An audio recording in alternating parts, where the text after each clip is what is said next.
श्री स्वामी समर्थ. एक छोटा मुलगा आपल्या 2 हातात 2 पेरू घेऊन उभा असतो. त्याची ताई हसत हसत म्हणाली, दादा एक पेरू मला दे. तेवढ्यात त्याने तो पेरू दाताने कुरतडला. त्याची ताई काहीच बोलली नाही. मुलाने दुसरा पेरूही दाताने कुरतडला.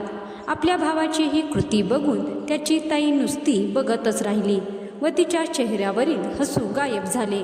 तेव्हा तिच्या लहानग्या भावाने चिमुकले हात पुढे करून कुरतडलेल्या दोन्ही पेरूंपैकी एक पुढे केला आणि म्हणाला, ताई हा घे, हा जास्त गोड आहे. ताईच्या डोळ्यात पाणी आले. तर मंडळी, या कथेचा बोध हाच की प्रत्येक वेळी आपले निष्कर्ष बरोबर असतीलच असं नाही. एखाद्याची कृती पूर्ण होईपर्यंत घाईघाईत निष्कर्ष काढून गैरसमज करून घेण्यापेक्षा ते गैरसमज दूर करण्यात आणि समोरच्याला समजून घेण्यातच मनुष्याचे हित असते. हे कायम लक्षात ठेवा. धन्यवाद. जय श्री स्वामी समर्थ.